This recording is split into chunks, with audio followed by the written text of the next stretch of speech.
प्रिय श्रद्धालुओं, जय श्री कृष्णा, जय श्री राम, जय श्री राधे राधे, जय श्री महाकाल। इस प्रवचन में आपको श्रवण कराएंगे तुलसी को स्वप्न में शंखचूड़ के दर्शन और शंखचूड़ तथा तुलसी के विवाह के लिए ब्रह्मा जी का दोनों को आदेश। भगवान नारायण कहते हैं, नारद, एक समय की बात है, वृषध्वज की कन्या तुलसी अत्यंत प्रसन्न होकर शयन कर रही थी। उसने स्वप्न में एक सुंदर वेश वाले पुरुष को देखा। वह पुरुष अभी पूर्ण नवयुवक था। उसके मुख पर मुस्कान छाई थी। उसके संपूर्ण अंगों में चंदन का अनुलेपन था। रत्नमय आभूषण उसे सुशोभित कर रहे थे। उसके गले में सुंदर माला थी। उसके साथ हास विलास हुआ। मुने एवं स्वप्न देखने के पश्चात तुलसी जगकर विलाप करने लगी। इस प्रकार तरुण अवस्था से वह संपन्न वैदेवी वहीं रहकर समय व्यतीत कर रही थी। नारद उसी समय महान योगी शंखचूड़ का बद्री वन में आगमन हो गया। जैगी सब मुनि की कृपा से भगवान श्री कृष्ण का मनोहर मंत्र उसे प्राप्त हो चुका था। उसने पुष्कर क्षेत्र में रहकर उस मंत्र को सिद्ध भी कर लिया था। सर्वमंगलमय कवच से उसके गले की शोभा हो रही थी। ब्रह्मा उसे अभिषिक्त वर दे चुके थे और उन्हीं की आज्ञा से वह आया भी था। वह आ रहा था, तभी तुलसी की दृष्टि उस पर पड़ गई। उसकी सुंदर कमनीय कांति थी। वर्ण ऐसा था मानो श्वेत चंपा हो। रत्नमय अलंकारों से वह अलंकृत था। उसके मुख की शोभा शरद पूर्णिमा के चंद्रमा की तुलना कर रही थी। नेत्र ऐसे जान पड़ते थे मानो शारदीय कमल हों। दो रत्नमय कुंडल उसके गंड स्थल की छवि बढ़ा रहे थे। पारिजात के पुष्पों की माला उसके गले को सुशोभित कर रही थी और उसका मुखमंडल मुस्कान से भरा था। कस्तूरी और कुमकुम से युक्त सुगंध पूर्ण चंदन द्वारा उसके अंग अनुलिप्त थे। मन को मुग्ध कर देने वाला वह शंखचूड़ अमूल्य रत्नों से बने हुए विमान पर विराजमान था। उस शंखचूड़ को देखकर तुलसी ने वस्त्रों से अपना मुख ढक लिया। कारण लज्जावश उसका मुख नीचे की ओर झुक गया था। शरद पूर्णिमा के चंद्रमा उसके निर्मल दिव्य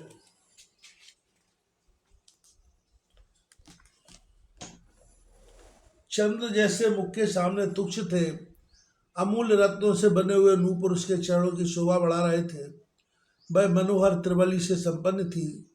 सर्वोत्तम मणि से निर्मित करधर सुंदर शब्द करती हुई उसके कमर में सुशोभित थी। मालती के पुष्पों की माला से संपन्न केश कलाप उसके मस्तक पर शोभा पा रहे थे। उसके कानों में अमूल्य रत्नों से बने हुए मकराकृत कुंडल थे। सर्वोत्तम रत्नों से निर्मित हार उसके वक्षस्थल को समुज्वल बना रहा था। रत्नमय कंकण, केयूर, शंख और अंगूठियां उस देवी की शोभा बढ़ा रहे थे। साध्वी तुलसी का आचरण अत्यंत प्रशंसनीय था। ऐसे भव्य शरीर से शोभा पाने वाली उस सुंदरी तुलसी को देखकर शंखचूड़ उसके पास आकर बैठ गया और मीठे शब्दों में बोला। शंखचूड़ ने पूछा, देवी तुम कौन हो? तुम्हारे पिता कौन हैं? तुम अवश्य संपूर्ण स्त्रियों में धन्यवाद एवं समादर की पात्र हो। सब समस्त मंगल प्रदान करने वाली कल्याणी तुम वास्तव में हो कौन? सदा सम्मान पाने वाली सुंदरी, तुम अपना परिचय देने की कृपा करो। नारद सुंदर नेत्रों से शोभा पाने वाली तुलसी ने शंखचूड़ के ऐसे वचनों को सुनकर मुख नीचे की ओर झुकाकर उससे कहना आरंभ किया। तुलसी ने कहा, महाशय, मैं राजा धर्मध्वज की कन्या हूँ। तपस्या करने के विचार से इस तपोवन में ठहरी हुई हूँ।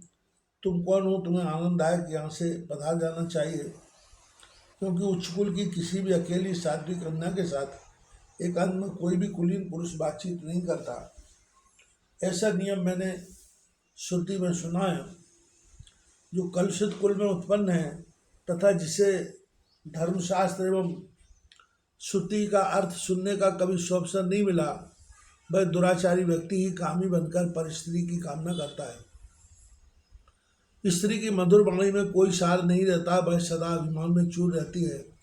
वह वस्तुतः विष से भरे हुए घड़े के समान है, परंतु उसका मुख ऐसा जान पड़ता है मानो सदा अमृत से भरा हो। संसार रूपी कारागार में जकड़ने के लिए वह शाकल है। स्त्री को इंद्रजाल स्वरूप तथा स्वप्न के समान मिथ्या कहते हैं। बाहर से तो यह अत्यंत सुंदरता धारण करती है, परंतु उसके भीतर के हम कलुषित भाव से भरे रहते हैं। उसका शरीर विष्ठा, मूत्र, पी और मल आदि नाना प्रकार की दुर्गंधपूर्ण वस्तुओं का आधार है। रक्त रंजित तथा दोषयुक्त यह शरीर कभी पवित्र नहीं रहता। सृष्टि की रचना के समय ब्रह्मा ने मायावी व्यक्तियों के लिए इस माया स्वरूपणी स्त्री का सृजन किया है। मोक्ष की इच्छा करने वाले पुरुषों के लिए यह विष का काम करती है, अतः मोक्ष चाहने वाले व्यक्ति उसे देखना भी नहीं चाहते। नारद शंखचूड़ से इस प्रकार कहकर तुलसी चुप हो गई। तब शंखचूड़ हंसकर कहने लगा। शंखचूड़ ने कहा, देवी, तुमने जो कुछ कहा है वह असत्य नहीं है, पर अब मेरी कुछ सत्यासत्य मिश्रित बातें सुनने की कृपा करो। विधाता ने दो प्रकार की स्त्रियों का निर्माण किया है, वास्तव स्वरूपा और अवास्तव स्वरूपा। दोनों ही एक समान मनोहर होती है, पर एक को प्रशस्त कहते हैं और दूसरी को अप्रशस्त। लक्ष्मी, सरस्वती, दुर्गा, सावित्री और राधिका, ये 5 देवियां सृष्टि सूत्र है, सृष्टि की मूल कारण है। इन आद्या देवियों के प्रादुर्भाव का प्रयोजन केवल सृष्टि करना है। इनके अंश से प्रकट गंगा आदि देवियां वास्तविक रूपा कहलाती है। इनको श्रेष्ठ माना जाता है। ये यशा स्वरूपा और संपूर्ण मंगलों की जननी है। शत्रुपा, देवहूति, स्वधा, स्वाहा, दक्षिणा, छायावती, रोहिणी, वरुणानी, शची, कुबेर पत्नी, अदिति, नीति, लोपामुद्रा, अनुसुया, कोटवी, तुलसी, अहिल्या, अरुंधति, मेना, तारा, मंदोदरी, दमयंती, वेदवती, गंगा, मनसा, पुष्टि, तुष्टि, स्मृति, मेधा, कालिका, वसुंधरा, षष्ठी, मंगलचंडी, धर्म पत्नी मूर्ति, स्वस्ति, श्रद्धा, शांति, कांति, क्षमा, निद्रा, तंद्रा, क्षुधा, पिपासा, संध्या, देवा, रात्रि, संपत्ति, धृति, कीर्ति, क्रिया, शोभा, प्रभा और सेवा। स्त्री रूप में प्रकट देवियां प्रत्येक युग में उत्तम मानी जाती। जगदम्बा की कला के अंश से उत्पन्न जो स्वर की दिव्य अप्सराएं हैं, उन्हें अप्रशस्त कहा गया है। अखिल विश्व में पुष्टली रूप से ये विख्यात है। स्त्रियों का जो सत्य प्रधान रूप है वही ठीक है, उसी को उत्तम माना जाता है। विश्व में इन साध्वी रूपा स्त्रियों की प्रशंसा की गई है। विद्वान पुरुष कहते हैं इन्हीं को वास्तव रूपा कहा जाता है। रजो रूप और तमो रूप भेद से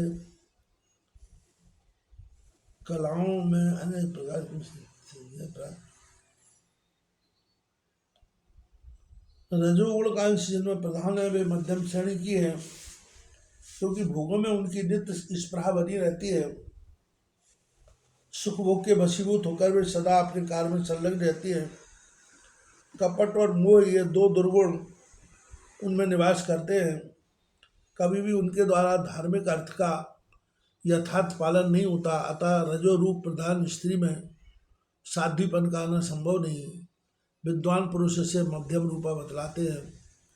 तपोरूप दुर्निवार है, विज्ञ पुरुष उसको अधम कहते हैं। देवी, तुमने जो कहा है सत असत का विचार रखने वाले कुलीन पुरुष निर्जल अथवा एकांत स्थान में किसी परिस्थिति से कुछ भी नहीं पूछते, तो ठीक है, मैं भी यही मानता हूँ।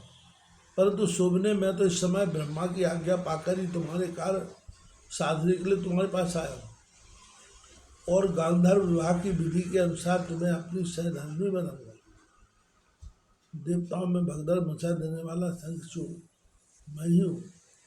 धनुवंश में मेरी उत्पत्ति हुई है। विशेष बात जो यह है कि मैं पूर्व जन्म में श्री हरि के साथ रहने वाला उन्हीं का अंश सुदामा नाम गोप था। जो प्रसिद्ध 8 गोप भगवान के स्वयं पार्षद थे, उनमें से एक मैं ही था। देवी राधिका के शाप से इस समय में दान वेंद्र बना हूँ। भगवान श्री कृष्ण का मंत्र मुझे इष्ट है, अतः पूर्व जन्म की बातों को मैं जान जाता हूँ। तुम भी पूर्व जन्म में श्री कृष्ण के पास रहने वाली तुलसी थी, यह जानने की योग्यता तो तुम्हें भी प्राप्त है। तुम भी जो भारतवर्ष में उत्पन्न हुई हो, इसमें मुख्य कारण श्री राधिका का रोष ही है। मुनिवर, जब इस प्रकार कहकर शंखचूड़ चुप हो गया, तब तुलसी उससे कहने लगी। उस समय तुलसी का मन संतुष्ट था और उसके मुख पर मुस्कुराहट छाई थी। तुलसी ने कहा, कांत, इस प्रकार के सद्विचार से संपन्न विज्ञ पुरुष ही विश्व में सदा प्रशंसित होते हैं। स्त्री का कर्तव्य है कि वह ऐसे ही सतपति की निरंतर अभिलाषा करे। आप सद्विचार वाले पुरुष से इस समय मैं परास्त हो गई। निंदा का पात्र तथा अपवित्र तो वह पुरुष माना जाता है जिससे स्त्री ने जीत लिया। स्त्री जीत मनुष्य की तो पितर देवता तथा बांधव सभी निंदा करते हैं। यहाँ तक कि माता पिता तथा भ्राता भी मन ही मन उसकी निंदा करने से नहीं चूकते। जिस प्रकार जन्म तथा मृत्यु के अशौच में विप्र 10 दिनों पर शुद्ध हो जाता है, क्षत्रिय 12 दिनों पर और वैश्य 15 दिनों पर शुद्ध होते हैं, शूद्रों की शुद्धि 1 महीने पर होती है, ऐसे ही गांधर्व विवाह संबंधी पति पत्नी की संतान भी समयानुसार शुद्ध हो जाती है। उसमें वर्ण संकर का दोष नहीं आ सकता। यह बात शास्त्रों में प्रसिद्ध है। स्त्री जीत मनुष्य की तो आजीवन शुद्धि नहीं होती। चिता पर जलते समय ही वह इस पाप से मुक्त होता है।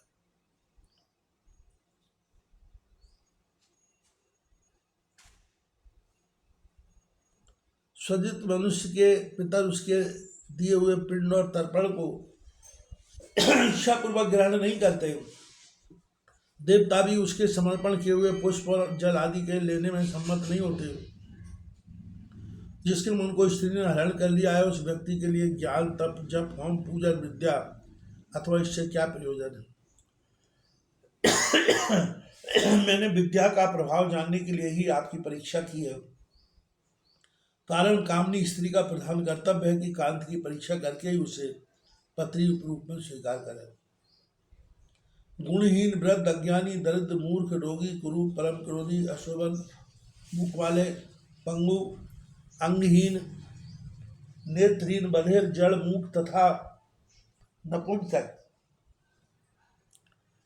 के समान पापी वर को जो अपनी कन्या देता है, उसे ब्रह्म हत्या का पाप लगता है। शांत गुणी, नवयुवक, विद्वान तथा साधु स्वभाव वाले वर को अपनी कन्या अर्पण करने वाले पुरुष को 10 अश्वमेध यज्ञ का फल प्राप्त होता है। जो व्यक्ति कन्या को पाल पोषकर धन के लोभ से बेच देता है, वह कुंभी पाक नरक में पचता है। उस पापी को नरक में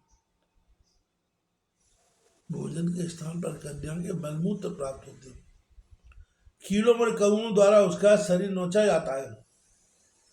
बहुत लंबे समय तक वह कुंभी पाक नरक में रहता है। फिर जगत में जन्म पाकर उसका रोगग्रस्त रहना निश्चित है। तब कोई सर्वस्व मानने वाले नारद इस प्रकार कहकर देवी तुलसी चुप हो गई।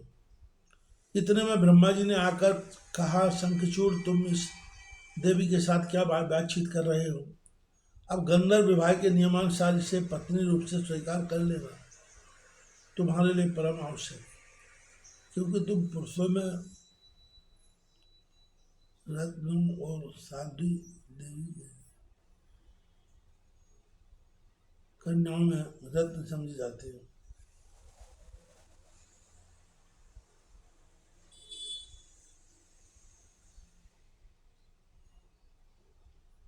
इसके बाद ब्रह्मा जी ने तुलसी से कहा,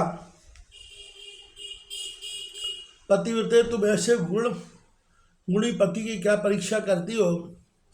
देवता, दानव और असुर सबको कुचल डालने की इसमें शक्ति है। जिस प्रकार भगवान नारायण के पास लक्ष्मी, श्री कृष्ण के पास राधिका, मेरे पास सावित्री, भगवान बाराह के पास पृथ्वी, यज्ञ के पास दक्षिणा, अत्रि के पास अनसुईया, नल के पास दमयंती, चंद्रमा के पास रोहिणी, कामदेव के पास रति, कश्यप के पास अदिति, वशिष्ठ के पास अरुंधति, गौतम के पास अहिल्या, करदम के पास देवहूति, बृहस्पति के पास तारा, मनु के पास शत्रुपा, अग्नि के पास स्वाहा, इंद्र के पास शची, गणेश के पास पुष्टि, स्कंद के पास देवसेना तथा